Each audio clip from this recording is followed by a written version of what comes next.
Canada's housing crisis has millions praying for affordable cities where survival doesn't mean choosing between rent and food. But what if I told you there are towns across Canada where homes cost less than a used car? Sounds like a dream, right? Here's the catch. Cheap housing in Canada always comes with a price tag you can't see on the listing. These are places where cost of living is low because opportunity left decades ago. Today, we're uncovering 10 Canadian cities where home prices seem like a scam, because in some ways, they are. Let's see if you're brave enough to make the trade. Part 1. Rust Belt Remnants and Northern Outposts. There's a strange phenomenon happening across Canada, one that defies everything you thought you knew about real estate in this country. While Toronto condos sell for 7 figures and Vancouver homebuyers need generational wealth just to enter the market, there are towns scattered across the provinces where you can purchase an entire house for less than the cost of a luxury sedan. But here's the thing, these aren't hidden gems waiting to be discovered. They're warning signs written in peeling paint and for sale signs that never come down. By the way, make sure you subscribe if you love cheap houses or not making bad decisions. Number 1 on our journey takes us to Sault Ste. Marie, sitting at the edge of Lake Superior like a monument to industrial ambition that ran out of steam. With a population of 73,000 souls, this Ontario city once thrived on steel production, shipping routes, and the promise of Great Lakes prosperity. The homes here average around $280,000, which sounds almost reasonable until you realize what you're actually buying into. Those lake views everyone dreams about come with a side of rust that never quite washes away, and ice that clings to everything from November until April. The skyline still bears the skeletal remains of the Algoma Steel Empire, a reminder that this was once a city that built things that mattered in the grand industrial narrative of Canada. However, the jobs that paid for those modest bungalows and split-level homes have largely evaporated, leaving behind an aging infrastructure that creaks under the weight of winters that regularly plunge to minus 30 degrees Celsius. The streets are wider than they need to be for the current population, a ghost of urban planning designed for a city that expected to keep growing. What strikes you most when you drive through Sault Ste. Marie is the silence, not the peaceful kind, but the absence of activity that should be there. Storefronts with windows that haven't been cleaned in months, community centers operating on reduced hours, schools that once burst with children now consolidating class rungs. Meanwhile, the real estate listings pile up, each one promising square footage and affordability, carefully avoiding mention of the shrinking job market or the brutal reality that your heating bill might rival your mortgage payment. On the other hand, number 2 brings us to North Bay, which positions itself as the gateway to Northern Ontario, a city of 51,000 that has managed to maintain its footing through a combination of military presence and sheer determination. Canadian Forces-based North Bay keeps some economic blood flowing through the town's veins, and homes here hover around $320,000. But the military can only prop up so much of an economy, and what lies beneath that support system is more troubling than most realtors will admit. The youth exodus from North Bay isn't a trend, it's a constant hemorrhage. Young people grow up here, get educated, and then face a choice that isn't really a choice at all. Stay in a place where career paths narrow to a handful of options, or leave for cities where opportunity actually exists. As a consequence of this, North Bay has become a city of older residents and military families who rotate through on postings, creating a transient quality that makes it hard to build lasting community connections. Winter in North Bay is its own form of character building, with temperatures routinely hitting minus 25 degrees and a snow season that seems to stretch from October to May. Those cheap doors everyone's excited about remain mostly closed during the months when going outside feels like a punishment. Even so, there's something oddly appealing about the town's stubborn refusal to die completely, a kind of Northern Ontario resilience that keeps the lights on even when common sense suggests it might be easier to just turn them off. But the most surprising thing happens when you venture further into the prairies, where number 3, Brandon, Manitoba, presents itself as an agricultural hub with a population of 50,000 and home prices averaging $310,000.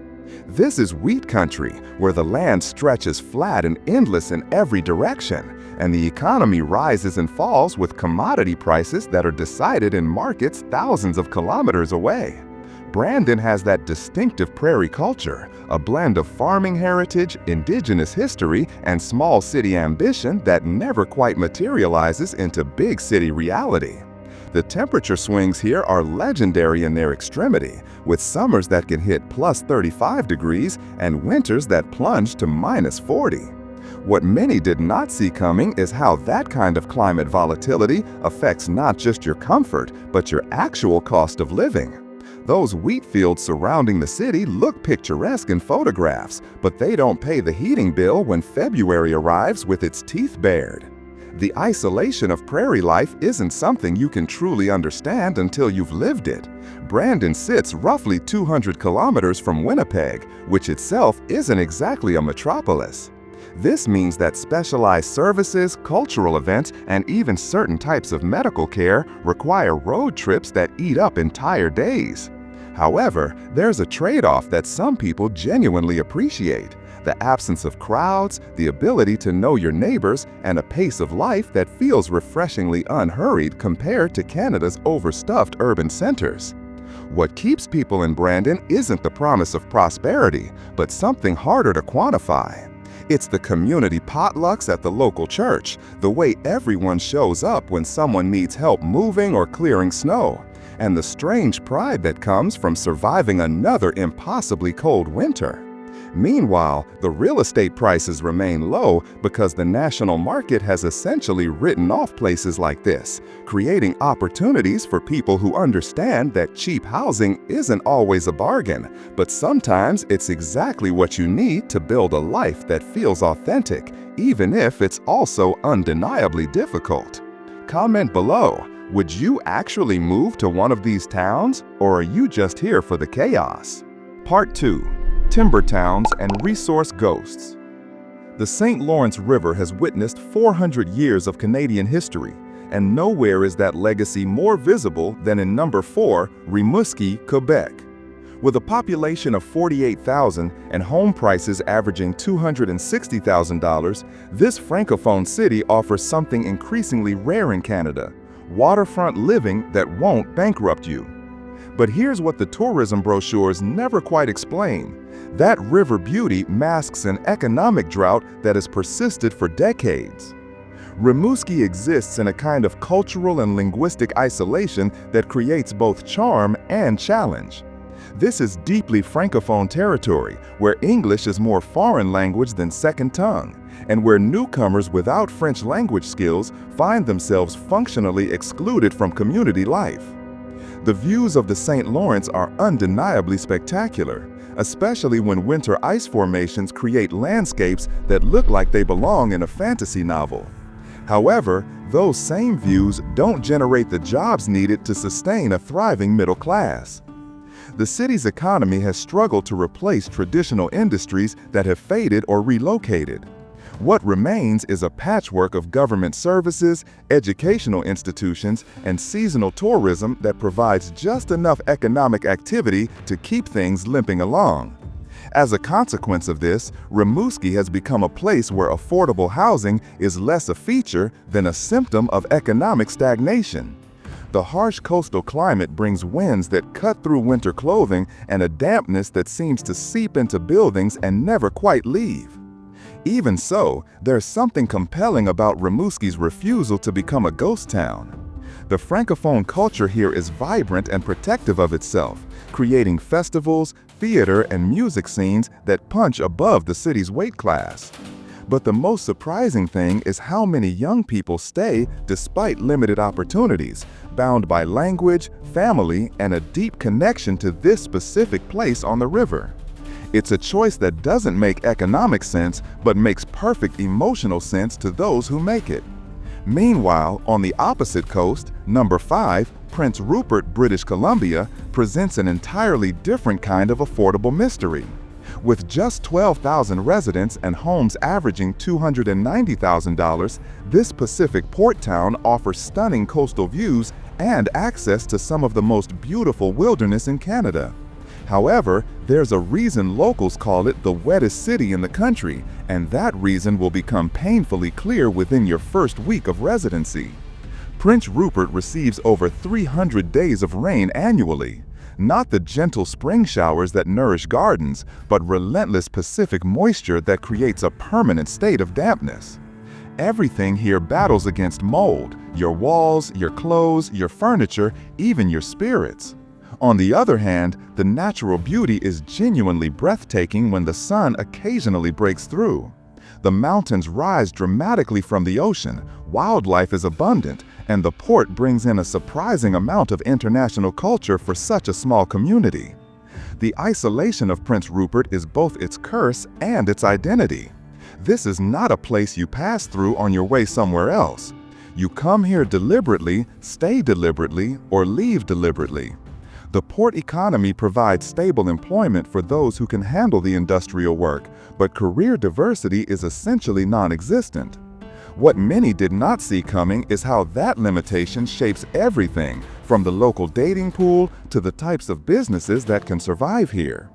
Cheap homes in Prince Rupert come with a hidden price tag that appears on your dehumidifier electric bill, your vehicle rust repairs, and your mental health during the months when the sun feels like a myth someone invented to torture you. Even so, there's a particular breed of Canadian who thrives here, people who value dramatic natural beauty and genuine community over convenience and variety.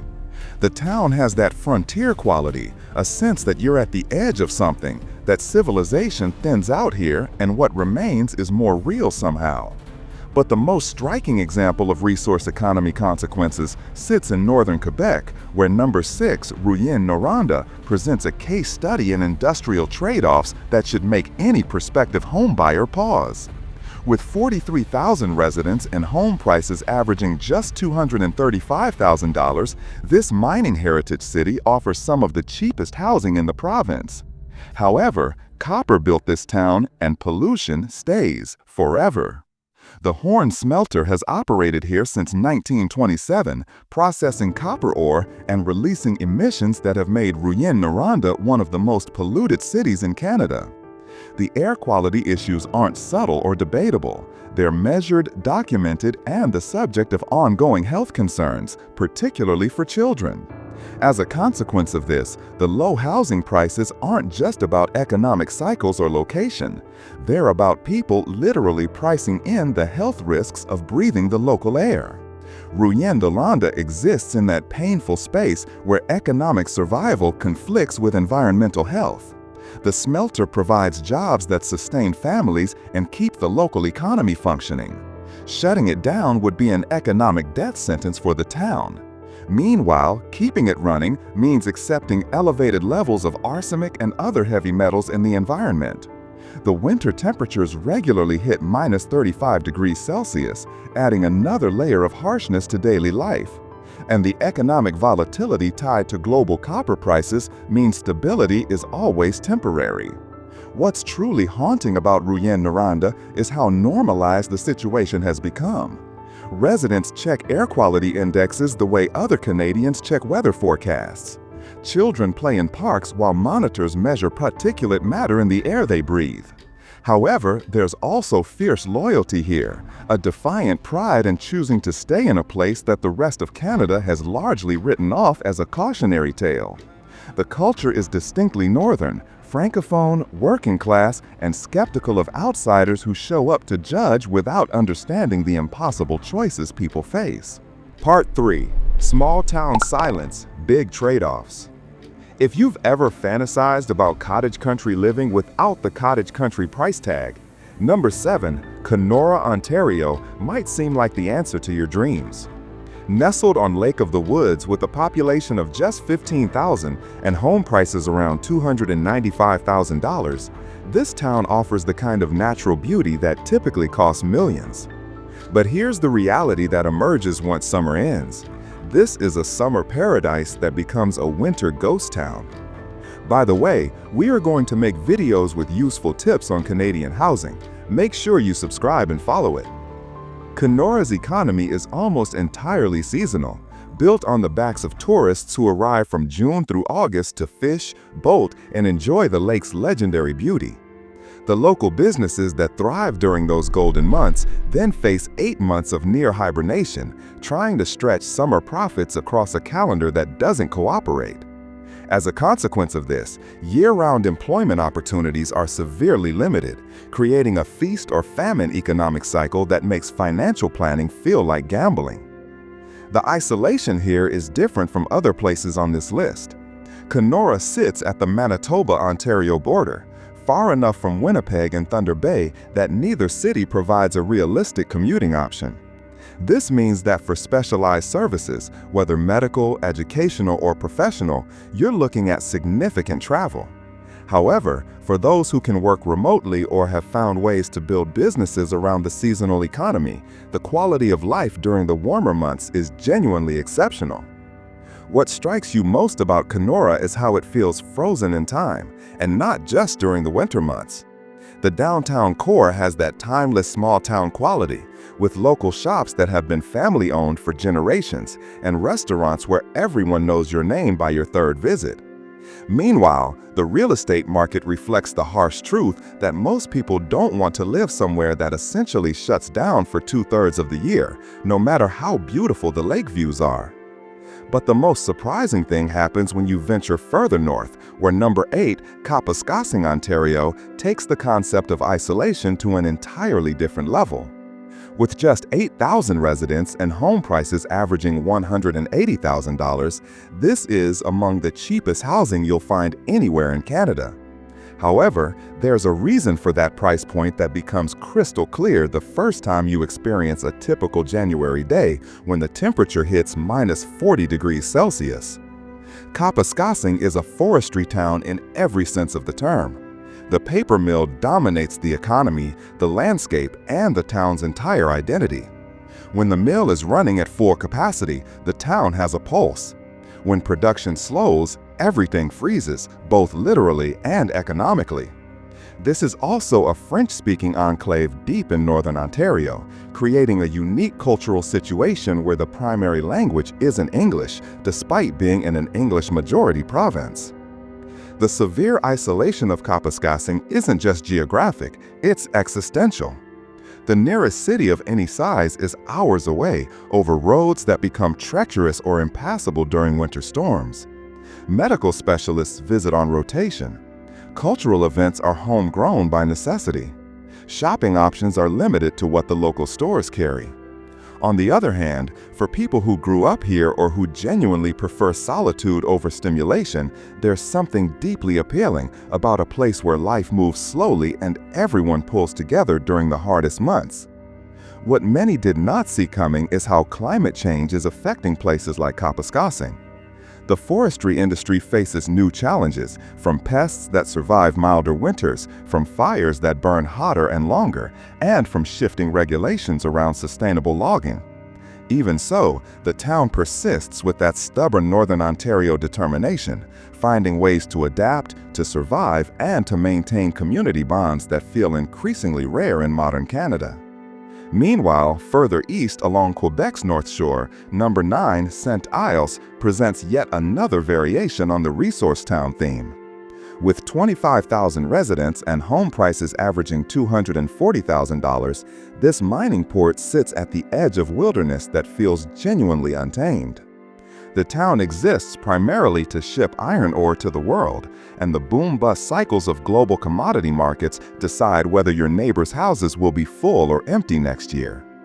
St. Isles embodies the strange contradiction of resource towns, incredibly wealthy in natural resources, perpetually uncertain about economic stability. When ore prices are high and the mines are producing at full capacity, money flows through the town and everyone benefits. However, when prices drop or when automation reduces the need for workers, the economic pain is immediate and severe. There's no diversified economy to cushion the blow, no alternative industries waiting in the wings. The weather extremes here are substantial, with coastal storms that can shut down the port for days and winters that bring both intense cold and heavy snow. The remote lifestyle isn't for everyone. You're genuinely far from major urban centers, and that distance shapes everything from food prices to entertainment options. But the most surprising thing about St. Isles is the access to wilderness that most Canadians can only dream about.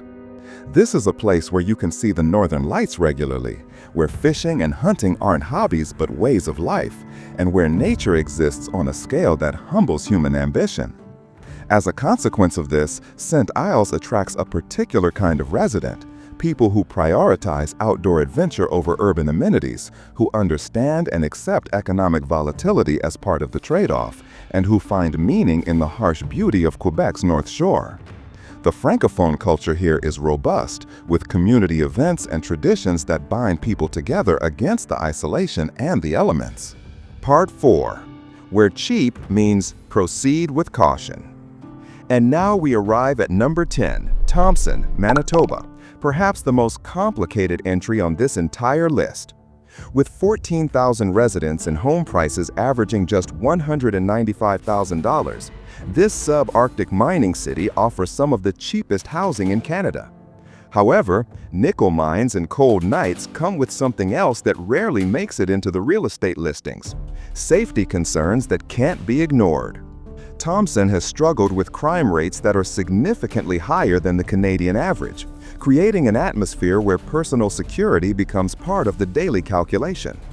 Property crime, violent incidents, and social issues tied to poverty and substance abuse have given the city a reputation that makes many potential residents think twice, regardless of how affordable the housing might be. As a consequence of this, the low prices aren't just about climate or isolation. They're about risk assessment.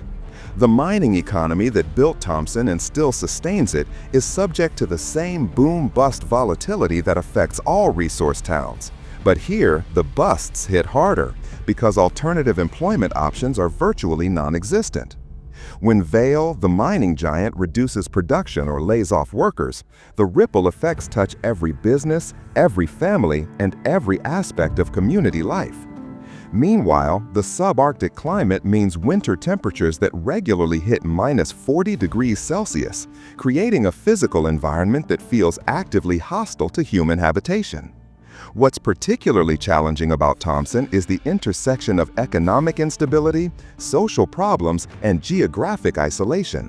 This isn't a place where you can easily leave if things aren't working out. The nearest major city is Winnipeg, over 700 kilometers south. During winter, that drive can be dangerous or impossible. Even so, there are people who have built meaningful lives here, who have found community among the challenges, and who appreciate aspects of Thompson that outsiders might never notice. The Indigenous population in and around Thompson represents a significant portion of the community, and the cultural dynamics reflect both the richness of Indigenous heritage and the ongoing struggles with colonialism's legacy. There are efforts to address social problems, to create opportunities, and to build a more stable future, but progress is slow and uneven. However, for those committed to Northern life and willing to engage with the community's challenges rather than simply lamenting them, Thompson offers something that's increasingly rare: affordability that allows people to own homes who might never qualify for mortgages in Southern Canada. But the most surprising thing about Thompson is how it forces you to reckon with uncomfortable truths about Canadian society. This is what happened. Canada's housing crisis has millions praying for affordable cities where survival doesn't mean choosing between rent and food. But what if I told you there are towns across Canada where homes cost less than a used car? Sounds like a dream, right? Here's the catch. Cheap housing in Canada always comes with a price tag you can't see on the listing. These are places where cost of living is low because opportunity left decades ago. Today, we're uncovering 10 Canadian cities where home prices seem like a scam, because in some ways, they are. Let's see if you're brave enough to make the trade. Part 1. Rust Belt Remnants and Northern Outposts. There's a strange phenomenon happening across Canada, one that defies everything you thought you knew about real estate in this country. While Toronto condos sell for seven figures and Vancouver homebuyers need generational wealth just to enter the market, there are towns scattered across the provinces where you can purchase an entire house for less than the cost of a luxury sedan. But here's the thing, these aren't hidden gems waiting to be discovered. They're warning signs written in peeling paint and for sale signs that never come down. By the way, make sure you subscribe if you love cheap houses or not making bad decisions. Number 1 on our journey takes us to Sault Ste. Marie, sitting at the edge of Lake Superior like a monument to industrial ambition that ran out of steam. With a population of 73,000 souls, this Ontario city once thrived on steel production, shipping routes, and the promise of Great Lakes prosperity. The homes here average around $280,000, which sounds almost reasonable until you realize what you're actually buying into. Those lake views everyone dreams about come with a side of rust that never quite washes away, and ice that clings to everything from November until April. The skyline still bears the skeletal remains of the Algoma Steel Empire, a reminder that this was once a city that built things that mattered in the grand industrial narrative of Canada. However, the jobs that paid for those modest bungalows and split-level homes have largely evaporated, leaving behind an aging infrastructure that creaks under the weight of winters that regularly plunge to -30°C. The streets are wider than they need to be for the current population, a ghost of urban planning designed for a city that expected to keep growing. What strikes you most when you drive through Sault Ste. Marie is the silence, not the peaceful kind, but the absence of activity that should be there. Storefronts with windows that haven't been cleaned in months, community centers operating on reduced hours, schools that once burst with children now consolidating class rungs. Meanwhile, the real estate listings pile up, each one promising square footage and affordability, carefully avoiding mention of the shrinking job market or the brutal reality that your heating bill might rival your mortgage payment. On the other hand, number 2 brings us to North Bay, which positions itself as the gateway to Northern Ontario, a city of 51,000 that has managed to maintain its footing through a combination of military presence and sheer determination. Canadian Forces Base North Bay keeps some economic blood flowing